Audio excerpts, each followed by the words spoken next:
This is the premiere of a new season of Earning Their Stripes on Fish Stripes, our Fish Stripes show covering Miami Marlins prospects. I'm Eli Sussman. That's Ethan Badowski. He's co-hosting with me. We are kicking things off in 2021 with an interview. Right-handed pitcher Zach McCambley was the Marlins' third-round pick in the 2020 MLB draft. The Marlins are expecting about 30 pitchers to report to Major League Spring Training Camp in the coming days, and McCambley will be the youngest one there. He's still just 21 years old. Hey, Zach, let's start right there. What's it going to be like being teammates with and competing against some grown-ass men this spring? That's a big adjustment. Yes, sir. First of all, appreciate you guys having me on. I appreciate that. Yeah, I'm super excited. I actually didn't know I was going to be the youngest one there. That's interesting. Wow. That's crazy, but you're younger than me. I can't. I didn't realize that you were younger than me. So yeah, just by a couple months, you edge out Max Meyer and a couple other guys from the draft. I'm 22 on May 4th. Wow. Well, that's news to me, but yeah, I mean, I guess that's pretty cool. Yeah, I'm super excited to get started. I've been down here actually. Me and Kyle Nicholas, the other draft pick this year. We lived together, and we actually both got invited on the same day, which was cool. We were actually on the golf course when we found out. We got a call, and he told us that we're going to get invited to spring training. So it changed the way I was playing the rest of the day, I would say. I'm not that good at golf, really. But I guess when we got that news, it kind of just uplifted my mood and stuff. But, yeah, I'm super excited, especially to just absorb everything that they have to tell me there. And I'm just going to make sure that my ears are wide open. So, yeah, no pressure. But at this time last year for 2020 camp, the youngest pitcher there was Sixto Sanchez, and his career kind of took off almost immediately after that. But no pressure. I'm just pointing that out. That's fun. That's funny. Funny. Zach, you mentioned that you're living with Kyle, and you were drafted with a full pitcher class. Everybody that the Marlins took last year is a pitcher. So just what's it been like getting acquainted with those guys? How much have you become acquainted with those guys? And then also, how much have you become acquainted with guys like Sixto or guys in the organization that have been in the organization already? And, how much are you looking forward to working with them coming soon? Right. So me and Kyle actually go back a year. We played on the same Cape Cod team. We played for the Kitsua Kettleers. So we pretty much spent the whole summer together. So we were already pretty familiar with each other. Hence why we're roommates right now. I met Dax Fulton, Max. We all met at Instructs. I just met Kyle Hurt, the 5th round pick out of USC. And Jake Eater. I think he was the pick after me for Miami. But yeah, honestly, we're pretty tight knit group already. Everyone's got great personalities, and we all mesh pretty well together. And yeah, I think it's going to be fun coming up, going through the process together. Most of us are coming out of college, all except one guy, Dax. He's kind of the younger guy of the group. And yeah, I think we all just mesh really good together. As for the guys that I've met, I have not met Sixto or any of those guys yet. They're still not down here. Me and Kyle actually live down here in Jupiter right now. We've been training at the complex for the better of 3 months now. We've been here since November. But I've met some other guys. I've met Jordan Holloway. I've met Alex Vesia. He's been really good with helping me out a little bit. Braxton's back now. Trying to think. Really, that's all the pitchers. I mean, I met Eli. Eli's another guy who I've seen. He's another right-hand pitcher in the organization. But yeah, it's been good. I've met a lot of guys. I've met a lot of the position players because they're the guys that stay down here more. I know Jordan Holloway lives down here as well, but Monte Harrison has been down here. So I've seen him quite a bit. He's a character. He's hilarious. He's a great guy. Nasim Nunez, Lorenzo, Hampton, Sean Reynolds, all them guys. So I'm kind of just still making my rounds to meet all the guys. Obviously, not everyone's here just yet, but I also met a decent amount of guys at Instructs as well. So. Well, I'm so glad you mentioned Instructs because this year, I mean, that was kind of behind closed doors to the public, but that's always a big part of the organization every year because it has almost every top prospect you can think of, aside from the guys that have been in the majors already. And I understand that there were a handful of games that you guys actually played against the Washington Nationals prospects, And I mean, there's been no minor league season, which is, I mean, one of a million reasons why this year is a strange time to be turning pro, because coming off a summer where there's no minor league games. But in terms of what happened during Instructs, there's no official box scores out there. So we're just kind of have to take your word for it. I mean, how many of those games did you actually get to pitch in, and how'd that go? What'd you learn from the whatever number of outings you got to do at Instructs? Right. So I was actually able to pitch a couple times. I made a couple appearances against the Nationals. I don't know the exact amount of innings. I think maybe like 8 or 9. It wasn't anything too crazy. We were coming off quarantine. Nobody really wanted to get our arms worked up, trying to keep our arms healthy to get ready to go for this year's season. But Instructs was fun, man. I'm coming off of a college season and then quarantining for, 5 months, however long, and jumping right in to go into, I guess that was kind of like my first pro ball experience, you can say, was Instructs. It was a different experience. It's kind of like the exact opposite of where I went to school at Coastal. But yeah, it was real laid back. It was fun. I got a chance to learn from a lot of the coaches there. I got to see a lot of, prospects in the Miami organization, and it was cool for the first time. It was an experience. It was fun. I did pretty well, just for what I was able to do. I kind of had to maintain from my season being shut down to September when we were finally able to go. So it was a great time. I was just working on the changeup, really, just working on, attacking guys, and it was a good time. It was fun. Zach, you talked about, quarantining and this year has, this past year was so different for so many reasons for all of us. But can you just tell us about, first of all, the experience of having your season shut down and then getting drafted this year of all other years? Did it feel the same? How much could you really enjoy that? And I feel like the draft was kind of like right in the heart of everything. So just talk about what it was like, that experience of, did you feel robbed a little bit of the full experience, or were you still, I mean, obviously you were still so excited, but just tell us what it was like going from the, the quarantine, ending your season, to getting drafted in the same process. Right. Yeah. So obviously, and I can speak for probably everybody in the world, quarantine was terrible. It was awful. I got on a plane. I think we were in our 4th week of the season. We were just going to Louisiana. We were on a flight. We got there, and then we get a call saying that the season's going to be canceled. Right. So you're in a routine. You go from every little thing you do being planned out throughout the day, in college especially, to basically everything shutting down and all that kind of stuff happening. So then, fast forward a little bit, middle of quarantine, I kind of was just trying to maintain the best I could, trying to keep my arm healthy. I was trying to throw bullpens and get some video out there so some scouts could see it maybe. I was pretty successful with that. I was able to, give video to a lot of those guys and whatnot. But, if you look at it the other way, it kind of was the best year for me as well. Being my draft year, me not getting drafted out of high school, this was the year that I was waiting for pretty much for the past 4 years. So, in a way, the year was a blessing, and, I'm very happy how it went. I was able to have a little party for myself at my draft party at my dad's bar in South Carolina, just a couple close friends in my family. And I definitely think it was still just as special as it would have been if it was a normal year. Obviously, I would have liked to finish my college season, but it turned out well, and I wouldn't change it. So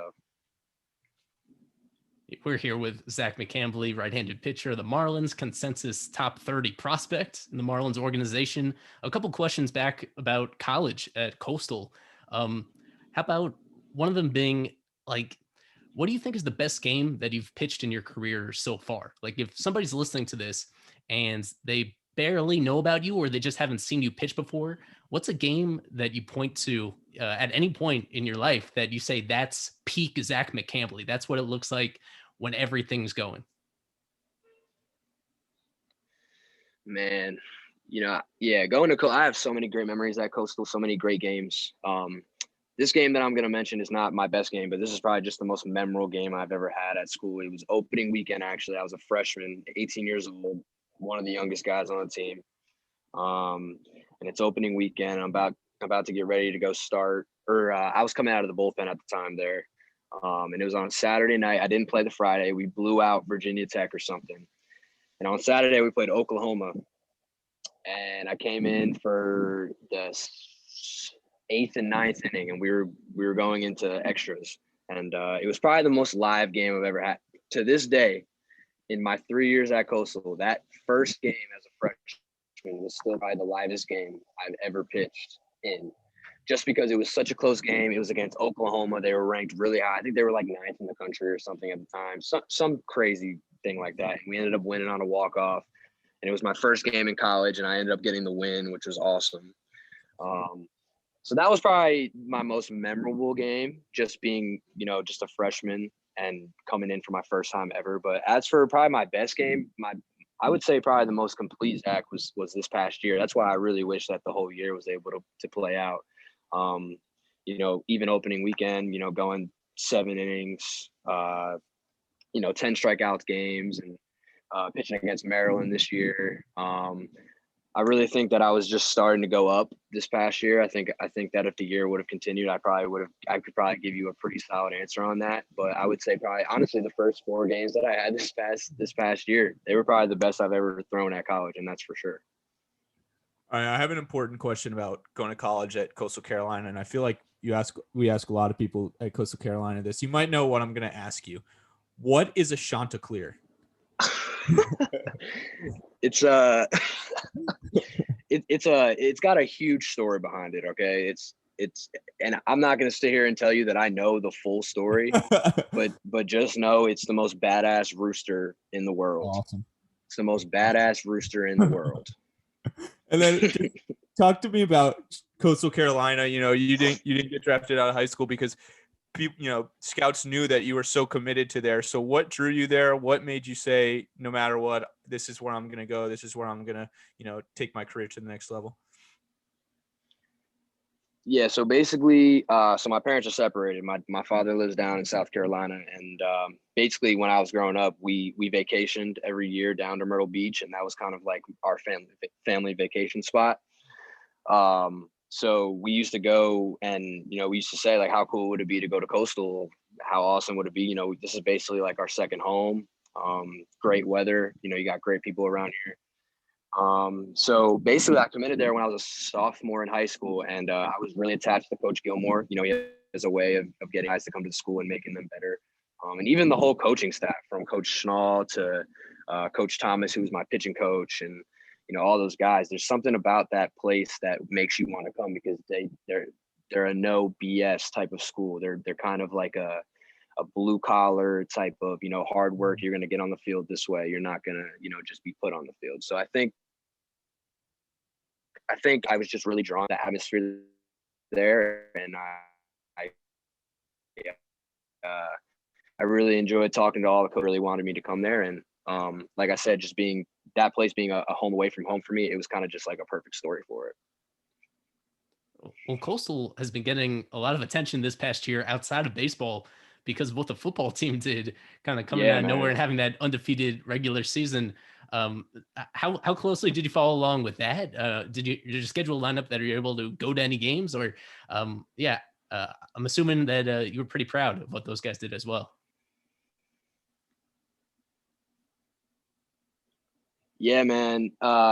Awesome year for them guys. I'm super, super proud of how the program's being turned around. My first couple years there was, just going through a little rough patch, just how it is in college sports. But to finally see them, turn the corner a little bit this year and kind of get the respect that they deserve. I think it's just been a long time coming. I don't think Coastal's ever, but they might not get as much national attention just because they're more of a mid-major school. They're not, the SEC schools, the ACC schools, but I believe that Coastal can compete in any conference anywhere in the country. That goes for any sport: soccer, baseball, football, softball, anything. So it's kind of cool just to see them finally getting the respect that I believe that they should have had all along. So it's been awesome. We weren't able to go to very many games, during the fall. Like I said, Coastal's hard work. So, we had practice and inter squads and scrimmages and lifts and all that. But we try to follow along as best as possible, and I'm super happy for them guys. You just said it's a mid-major, but we could compete with anybody in the country. So, what's it like playing mid-major ball?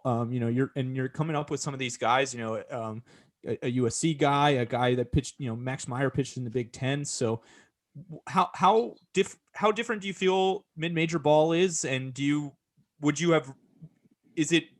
feel like it's a better atmosphere for you, tailored more to you? And just talk about your experience with that. Yeah. So the best word that I can use to describe a mid-major school is scrappy. Mm-hmm. Every team is scrappy. They're the grinders of the group. Not everybody has necessarily 5 guys in the rotation that throw 95 miles per hour, 97 miles per hour. These are guys that are working hard to get on the field. And I really don't, they're not going to get talked about as much. But I think those, like I said, they're just the grinders of the group, the type of schools. They're the type of guys that you overlook, and they're just blue collar type of guys. It's good, man. It's crazy, man. Guys in mid majors, they really know how to grind out at bats. And like I said, I've never played in the SEC, but we have played SEC schools and ACC, Big Ten schools and everything. And, it's definitely a little different. We're a little smaller than them type of schools, maybe. Those guys are the guys who come out of high school, big time prospects. A lot of respect for them as well. It's just when you're in a mid major, you kind of got to earn your respect. So that's kind of how I just go about life, really. So could your Chanticleers have taken out my Gators? Oh man, I mean they did it in 2016. There you go. That's true. They did it in 2016. And by the way, I will say this: I was committed before they won the national championship. So I just like to throw out there, that's kind of something I could pat myself on the back for. I'm a day one Coastal fan. But yeah, I mean, hey man, I'm always gonna take the shots. Zach, you mentioned before we started recording that, you were teammates with Kyle Nicholas, fellow Marlins draft pick back in Cape Cod, and now you're rooming with him in Jupiter. Even though there are so many people that play baseball in this country, it feels like it's actually a small world once you get to like elite level baseball, that everybody kind of knows each other along the way. So aside from Kyle, is there anybody else in the Marlins organization that you knew before you got drafted? Man, I knew Nasim Nunez. I didn't know. We have the same agent, Henri Stanley. He's part of Bounty as well. But honestly, no, I'm very happy that Kyle was able to come with me from the Cape Cod team. I think that's awesome. I think it's kind of allowed me to adjust a little better, just having someone that I already know I could talk to. We're pretty much throwing partners every day. We're on the same schedule. But other than that, I didn't really know anybody, but everybody that I've talked to since I've been here has kind of just welcomed us with open arms, which I think is really dope. Kyle, I just want you played high school ball in Pennsylvania, right? You grew up in Pennsylvania. Yeah. All right. Yep. So, what was your baseball upbringing like? Were you Phillies, Pirates? Who did you follow growing up, and who did you idolize, especially as a pitcher? Huge Yankees fan. I came out the womb a Yankees fan. I'm a huge Derek Jeter guy. I know I'm a pitcher, but Jeter was kind of always my idol growing up, kind of just being exposed to him. Mariano Rivera with that cutter, Andy Pettit, all them guys, Roger Clemens, all them guys, man. I used to watch, like the 2009 Yankees with Robinson Cano and A-Rod and Mark Teixeira and all them guys. And I kind of think that's kind of what made me just fall in love with the game of baseball, even at like a young age. And now the fact that Derek Jeter is, the owner of me basically is kind of crazy to even think about.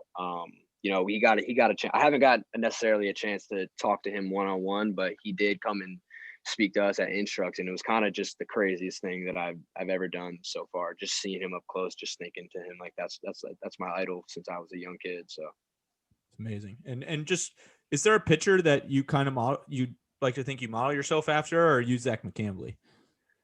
Oh man, I have a lot of respect for everybody. I do kind of just try to do me the best possible way. I do like to research and I do like to watch pitchers in the game. I love Walker Buehler. Um, I love Adam Wainwright. I love that big curveball that he has. Scherzer, obviously, you got the Verlanders. I try and do a lot of research on them guys just to look at their grips. Because that's where you want to be one day. Obviously, that's where you want to get to. That's why you're out here working, how hard you're working. But yeah, man, I would say right now that the pitcher that I like to watch the most in baseball is Walker Buehler. Big fan of that guy. Well, you mentioned what you're working on, and I guess we'll focus on that last few minutes of this. You already mentioned earlier also that, the changeup has been a big priority for you, developing that third quality pitch that could get guys out.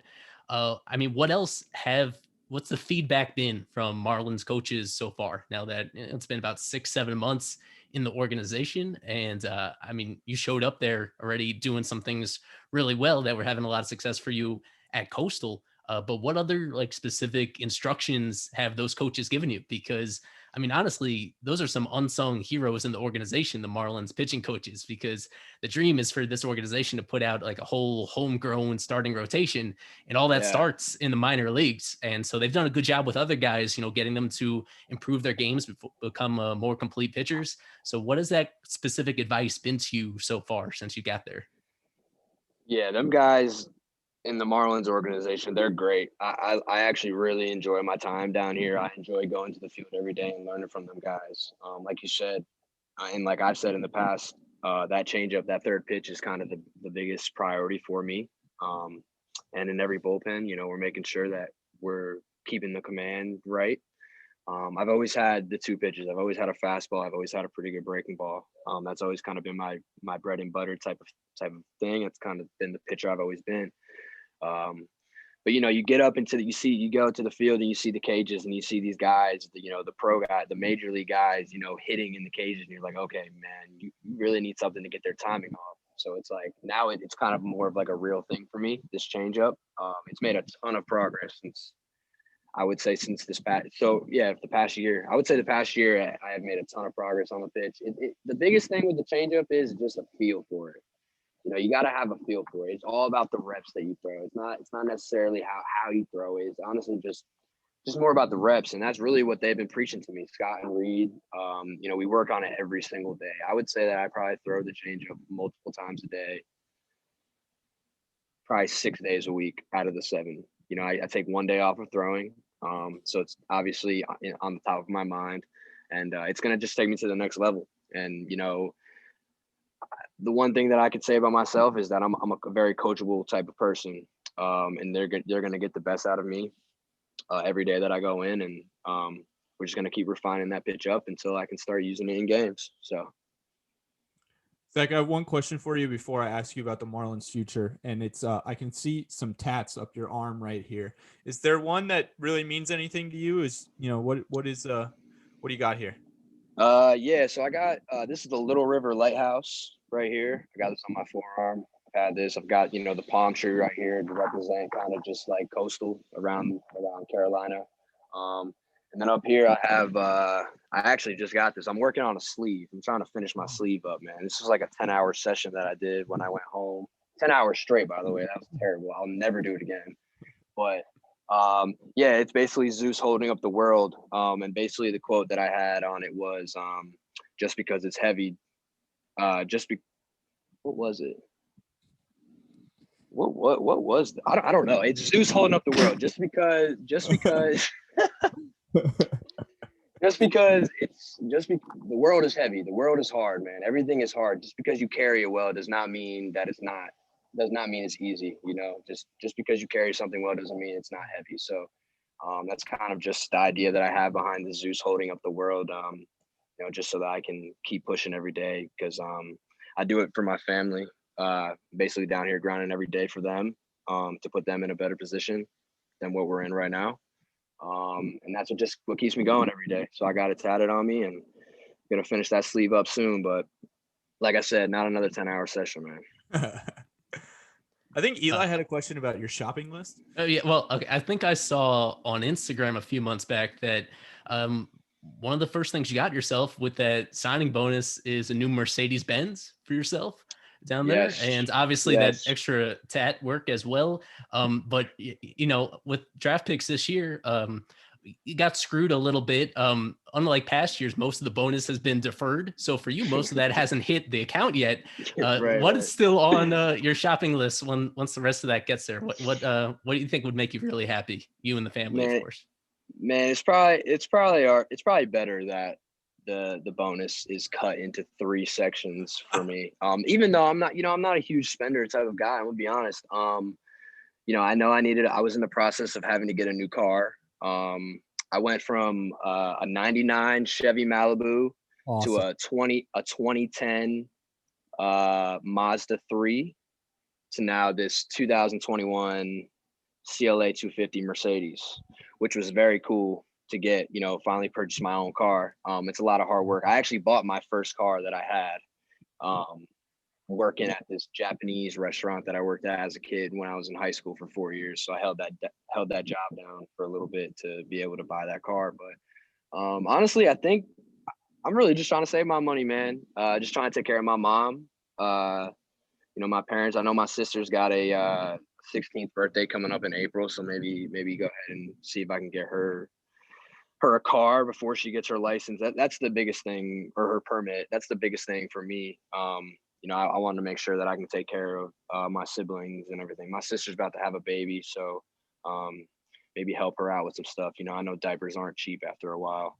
But yeah, man, I honestly, maybe I'll get some shoes or something. I don't know, man. I'm down here in Florida. I can't really complain much about where I'm at. I'm surrounded by palm trees and stuff. So, yeah, probably not going to spend too much money, man. I'll save it for now.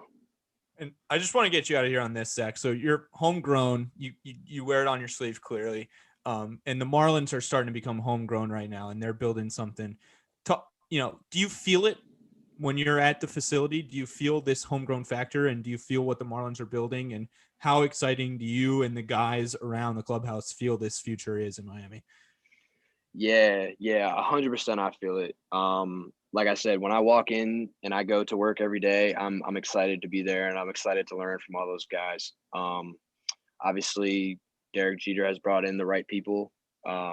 And, I'm super excited for the future. I think that there's a ton of prospects all around the area, all around the organization that, can make a splash at any time. There's a ton of talent all around the place. And super excited to, just keep it going. Being around all the talent is awesome. It makes you want to be better every day. Seeing these guys go out there and work as hard as they can, it makes you just want to keep working. And yeah, man, I'm super excited for the future, and I'm hoping that we're able to, all come up together. Life works in different ways. Maybe that won't happen, but for now, we're just gonna keep tunnel vision and just keep it pushing. Yeah, just come to work every day. So I'm super excited. Yeah. Zach McCambley, right-handed pitcher, about to start his first full season in the Marlins organization with Major League Spring Training. Do you know what uniform number you're gonna get at spring training yet? Yeah. I'm 96. I'm number 96, and Kyle is number 97. So, hey, man, I'm just happy I got a number, man. I'm just happy I got a jersey. So, hey, Zach, I'm gonna be up there soon, man. I'll make sure I find number 96 and say what's up to you, man. Awesome, man. Yeah, I appreciate that. Yes, sir. And your home. I'm a big fan of your homegrown attitude, man. It's awesome. Really cool to see that you're true to your roots, man. Appreciate that. Thank you, man. Yeah, and some other breaking news today from minor league baseball that most of the affiliates, their opening day is going to be May 4th. So after spring training, going to be hopping into there and really getting your feet wet, real competitive environment. But you said May 4th? Yeah, May 4th. You haven't heard that yet? That's my 22nd birthday right there. So that'll be a perfect birthday gift for your boy. 2 months after, 3 months after me. Exactly. There we go. So. There we go. Crazy to be older than some of the guys in the Marlins organization.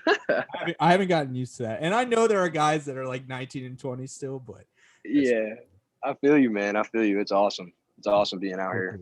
So cool. Living the dream, man. Awesome. Zach McCambley, thank you for all your time here on Earning Their Stripes on the Fish Stripes podcast. congrats again on the spring training invite, and good luck to you this year and future years. We'll have our writers out there in spring training hoping to see you in person. And if not, hopefully getting guys to see you in games themselves with the minor league affiliates, and not too far in the future, hoping to see you in the big leagues for the regular season. So good luck with everything, man. Yes, sir. I appreciate you guys.